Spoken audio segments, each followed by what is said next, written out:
Welcome back guys to another video. Today I thought I would share with you a recent diagnosis that I've been given, which is POTS. I'll go into more detail about that, but it explains why in previous videos I've been so short of breath, why I've been having really racing heart, dizziness, everything. I'll go into that shortly, but I thought instead of just sitting down and doing it, which might be a little bit boring, we might head on outside. We'll do a little tour of the autumn garden, show you guys a little extension we've done on the chicken coop, and I can talk it through to you guys.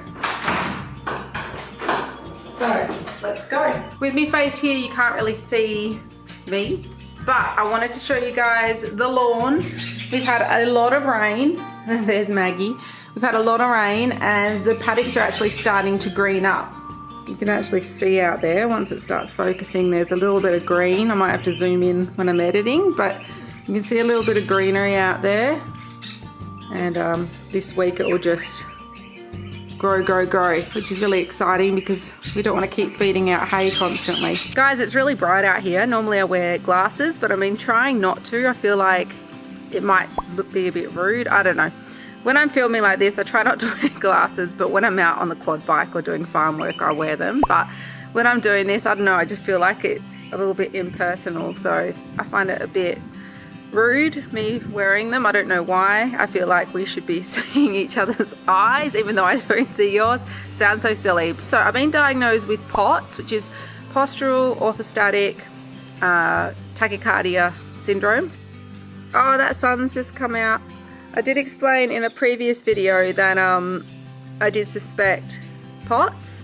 I might head over to the chicken coop and finish up there. Alright, I have got the chooks food I need to feed, my little basket to collect the eggs, so let's go and do it. We've also extended at the back here through this gate. You can see, oh, there, my weird double jointed finger.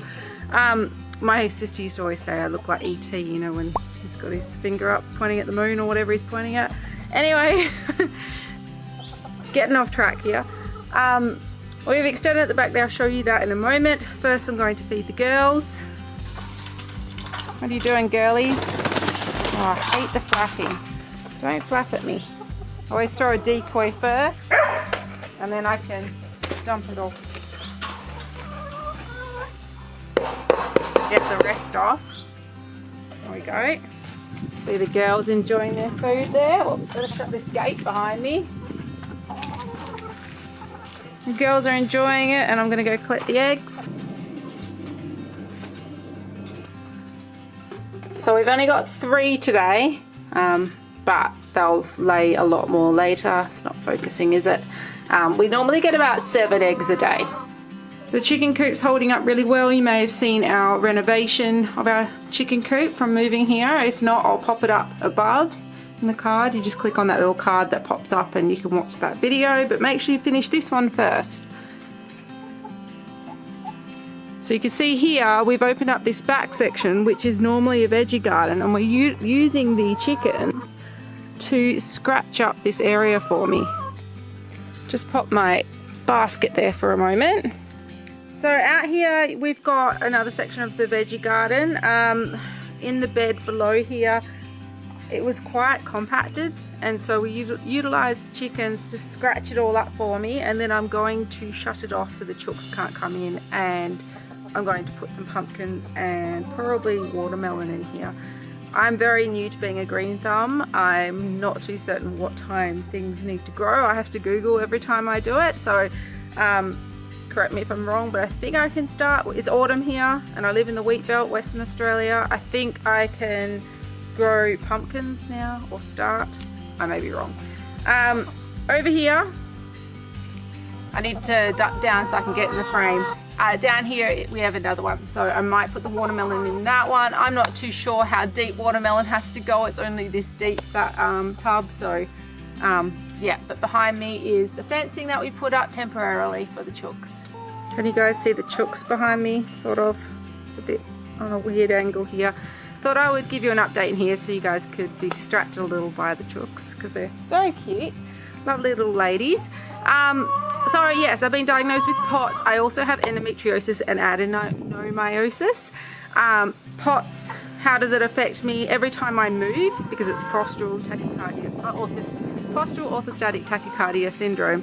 Every time I move positions, from, you know, bend down and pick something up, which I need to go and grab the egg basket, I forgot about that through there, I get dizzy. My blood pressure drops. Some people with POTS, their blood pressure rises, mine drops.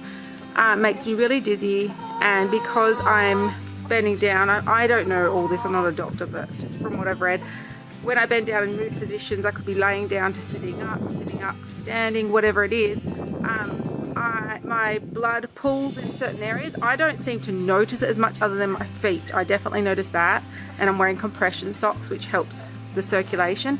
But then my brain goes, oh my God, what's going on? Her blood's stuck in one spot, so it pumps my heart quicker to move it around, I think, to my brain, or my brain, I don't know. You guys can Google it. Basically, it sucks. So I get really short of breath. My heart rate skyrockets. Sometimes I'll be in the shower and it'll be 160, 170. I get really dizzy, I get fatigued, and I'll put up on the screen a bunch of symptoms that you can have with POTS, and I have most of them, probably 75-80% of them. So some of them coincide with, like, there's bloating is one of them, but I also have endometriosis and adenomyosis, which you can also look up. Endometriosis, very layman's terms here, but it sticks like a glue inside of you. The endometrium, I think, sticks your organs together, as well as goes on your ovaries, your uterus. And then adenomyosis, well, I'll pop that up on the screen. So I've also booked in for a hysterectomy. We're done with having our beautiful children. We're lucky and blessed to have one girl, one boy. Love them to bits. I always thought I'd have 3, but it's not going to happen. I'm just getting the hysterectomy. So I've got that booked in for, when is it? September. So I've booked it in 2 weeks before the school holidays. So I'm taking 2 weeks off relief teaching.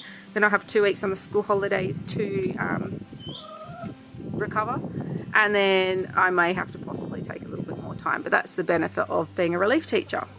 Let's move on to the veggie garden and I'll explain a bit more there. Almost forgot the egg basket. So we have our veggie garden here. I absolutely love this veggie garden. I love all this shade that's in here. When we do our own property, this is Dad's, in case you're new here, we live on the farm. We'll be buying something probably next year. There's a whole story behind that, but we lived in Canada for 2.5 years and then we came back, and yeah.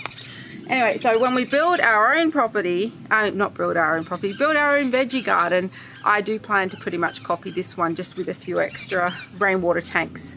This week I planted a few seeds in. Normally I put them into little seedling containers.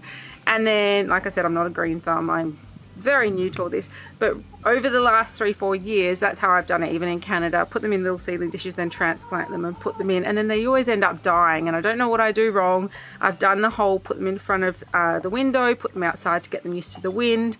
I don't know. So this year I just thought, this is not a priority, let's just mess around and just chuck the seeds directly in, and we have veggies growing. Let's go and have a look. So I did not plant these ones. These are eggplants. You can see one growing right there. We have got capsicum growing here, and then I've planted some basil. You can see by my terrible little name tag. I've actually bought some plastic ones. That's just a bit of cardboard cut out. So that hasn't started yet. I think there might be a little seedling coming up here, but germinating, I should say. But yeah, the basil hasn't come up yet. Over here you can see I've got zucchini popping up. So we've got 1, 2, one over there, 3.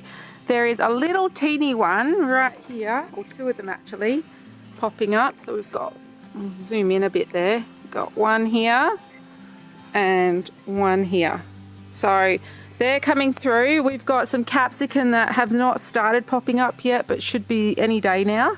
And then in here we have basil. We use a lot of basil with our pasta dishes, so I thought, basil's expensive, why not plant it ourselves and utilize this garden for something that we're actually going to use a lot of, and it will save us money. You guys see me all right? It's a bit hard to see on the side little selfie part.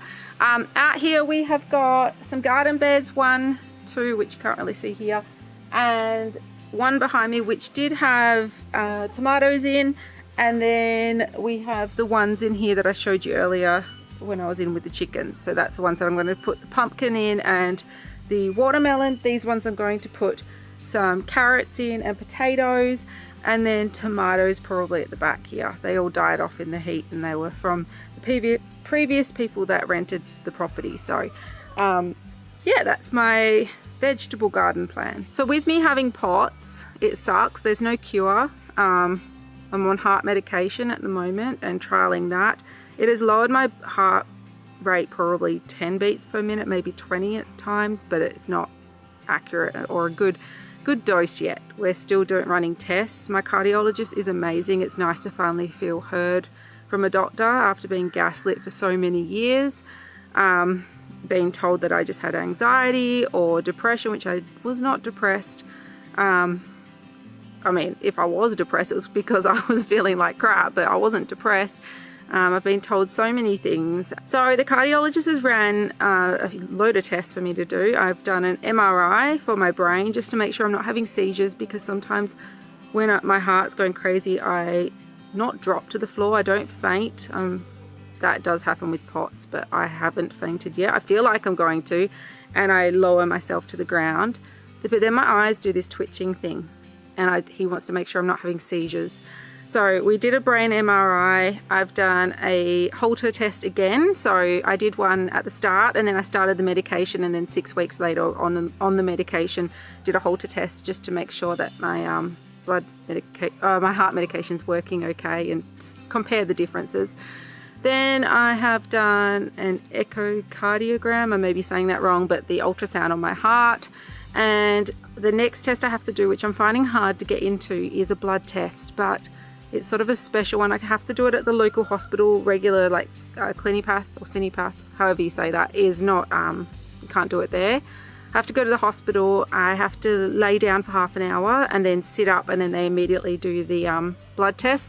And then I have a cortisol one. So I've got an appointment at the start of May to get all my results back from my cardiologist and work out a game plan and what medication I'm going to stay on or continue on, or that's the same thing. Stay on and continue on is the same thing. But what medication I may be trialing differently, and yeah, never be cured. I have to, for the rest of my life, have loads of sodium, salt, like electrolytes, very high in sodium. I have 1,000 milligrams per sachet of sodium. It helps with my blood pressure and circulating my blood. I have compression socks, which I'm not wearing right now. I probably should be, but for short periods of time walking around I'm fine. But with relief teaching, I do wear compression socks with sneakers or whatever I'm wearing. I found a few great companies, so if you want me to let you know, I know a lot of nurses and that use compression socks, but these are quite high. They're like 20 or 30, whatever the compression reading is. I'll put it up on the screen. But yeah, they're really great. They do help with the blood pooling in my feet. Aeroplanes flying over, which is quite rare out here. Let's move on to the garden. I won't spend a lot of time here. The kids are inside watching some Minecraft thing. I don't know what they're doing, but it's a bit loud in the background. But behind me is a garden bed, and one to the left of me, to the right for you, I think. Isn't it mirrored? I don't know. And I have literally, I don't know what you call it, but I've just sprinkled, like chaotic gardening. I don't know. Sprinkled a whole bunch of flowers in there. Like I raked it out, dug a hole sort of like this shallow, and then threw some seeds in there. I'll pop up on the screen which ones are which. They are starting to come through, but it's also hard to tell because we've had so much rain. Loads of weeds are coming through, loads of grass is randomly sprouting in there, and I'm not sure what to pull yet, so I'm just leaving it for now, but I'll show you. So from here all the way along to here, I've put sporadic sprinkles of flower seeds. You can see some things coming up, but I think they're weeds. These ones, I'm not too sure.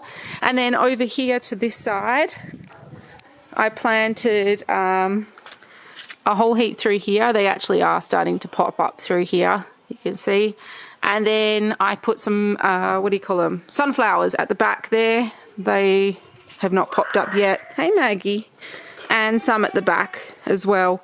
Oh, all the sheep have come up to say hi. You may have seen a recent video I popped up of me moving these girls, which is super easy, but go and have a look at that. Hey, girlies, what are you doing? Maggie's over there ready to work. I can't zoom in because I don't have the right lens on. Got my wide angle lens. But they're all pregnant. Well, they should be. And they should be due the end of May, sort of June, end of June. They're a bit sporadic because we had the rams in for 6 weeks. So they're all will be born within 6 weeks of each other. There's Macca the alpaca, or Owl the alpaca. He has 2 names. And we've got the potty lambs here, 2 of the potty lambs. There's another one over there. When I say potty lambs, they're last year's ones. They're not fed milk anymore. This one at the back here, this girl, she's very big. And you can see her boobs are getting big, so that means she'll be one of the first ones to give birth. Look at the way she's wobbling. She's dropped. This area is probably one of my favourite spots around the homestead. We've got some palm trees and we've got these beautiful, I don't know what they are, you guys can tell me.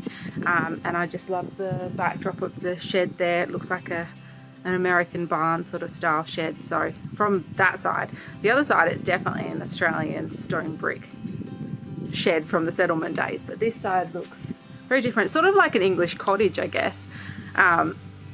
English cottage garden. I don't know. Then I'm saying that and there's palm trees. I sound like a crazy woman. So what does pots mean for me with future horses, working on the farm? Basically just the same as it always has been. I have to soldier on. It just means I can give myself a little bit of reprieve, I guess. It means that when I feel like crap, I can give myself permission to just sit still for a bit and let my heart rate drop. And bring my blood pressure up, because I always soldier on and it's not good for me, and now I know why. I always soldiered on because doctors told me there was nothing wrong, so I thought I was just being a sook. But I have been following a lot of equestrians on TikTok that have pots, and some of them have made some funny videos, because I do have to take salt tablets to help raise my blood pressure.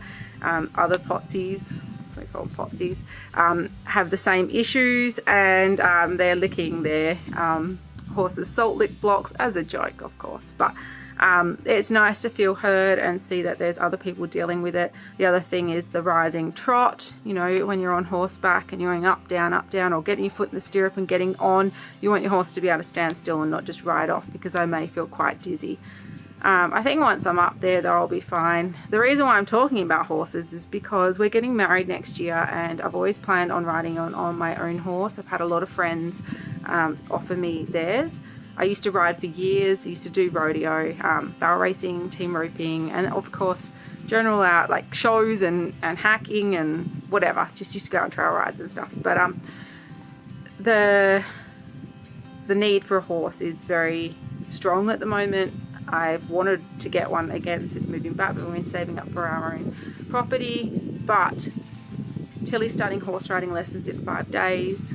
She's doing a full term, and I know that once I see her riding, I'm going to be wanting a horse, and then if I get a horse, she wants a horse. So a horse is on the cards in the next year, and of course I'm going to have to get it used to a wedding dress on the back so I can ride in. And I'm not just getting a horse for my wedding. I've wanted to get back into horses ever since I sold them before we moved to Canada. It also reminds me, I studied equine sports massage therapy, and I almost completed the course, but the last part of it was massaging 25 horses, and they all had, you know, health issues, and I was heavily pregnant when I was 30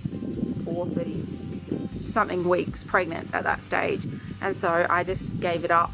I was always only doing it so then I could massage and diagnose my own horses somewhat before having to just call a vet out instantly. Not sure what the sheep are running at, but maybe my dad's down there and they think he's going to feed them. I remember yeah, so I did the course so then I could diagnose my own horses, because you know that you go out in the paddock and they're lame, and I could sort of figure out what's going on before calling a vet immediately. And also so I could massage them and make them feel great. But yeah, I remember doing the course, and I was doing some of the hands-on stuff at one of the clinics, and bending down and standing up, I'd get so dizzy. And I thought, oh, maybe it's because I was pregnant at the time, early pregnancy. But no, I think it was the pots. It's always been the pots for me, and I feel very sorry for younger me not knowing, but now I know. I've got some strategies. They're not the best and there's no cure, but yeah, Anyway, that's the end of that, and I've got my hysterectomy booked in September, as well as removing the endometriosis. So the hysterectomy is to cure the adenomyosis. There's no cure for that other than take your uterus out, and the laparoscopy, I've never know how to pronounce that, but is to remove the endometriosis. So they're doing that, they'll take it all out, send it away to test to make sure that I did have that. If not, then I just had it done for no reason, but I'm pretty certain. I've had these pains since I was in year 4, so I was 9. I had my appendix out, no, year 6, sorry. I was 10, 11, had my appendix out, and ever since then I've had the worst pain on this scar internally. And then when I had my C-sections, they got worse. Unplanned C-sections, they were great. So yeah, I've been through the wars over the last 10, 11 years, but yeah, let's go and see the rest of the garden. So I know I showed you all this in the last video, but it's greened up a bit, so I thought I'd take you for a little tour again. So we've got the nice palm trees here. Riley always says that this is his favourite spot to stand, right here. And when the sun shines through here, when it's sun setting, it looks really pretty. He feels like he's at the beach. These are lilies. The bulbs are coming back through again. They all died with the heat that we had, and then extreme rain, then heat again. Very much like Queensland weather lately. Very humid, but it's back to being dry again today, which is my favourite. My roses have seen better days. I think they're just not sure what's going on with the heat. I need to clip these back. I did, oh, there we go. I accidentally just did that one then. Jalapeno. I think this is a honeysuckle. Correct me if I'm wrong. We've got Maggie's kennel there. We've planted some grass seeds in here, but it's sort of hard to grow grass here because when I put the sprinklers on, I can't really do it because the washing's there. So we've got these beautiful lilies that have popped up, bougainvillea, some more lilies that have died off, but then since then this one's come up. And then I know I showed you guys this in the last video, but some of you might be new from this video onwards. So we've got all of our aloe vera growing in here and a few dead things that I may have to pull out and plant some nice little cottage flowers or something. The problem is that because it's Australia and it's so damn hot out here, we struggle for things to grow, so we usually have to put Australian natives in. So I might find some nice flowers, Australian native flowers. Oh, I forgot to mention we did move the rams. Maggie helped me with that, which was great. She's a good little working dog in training. So we've got the back of our property here, which is technically the front, but the house is the back. We still haven't moved that mattress yet. But we popped them in here so I could have them a little closer. That way I could feed them rather than taking the quad bike out up to the front here. And they've got a little shelter there. And I've been feeding them out of here, but I've finished with their hay. The boys are in there. I might need to top up their trough. It's not automatic, this one. What are you doing, boys? Bit hard to see here. Since our last video, I've got hair in my eyes. We've had Easter. My sister, her 2 girls, and her husband came up. My dad was obviously here. The boys are coming over now. You can see them behind me. Right there. Yeah, we had Easter and they came up and it was really good. We went down to the dam. I might put some footage over here now. And pulled up the yabby nets at night, went for a nighttime walk to look for the Easter bunny and had lots of yummy food on the front veranda. So it was great. I hope you all had a great Easter, and I'll see you guys in the next video. Make sure to subscribe, like and comment, and yeah, see you next time. Bye.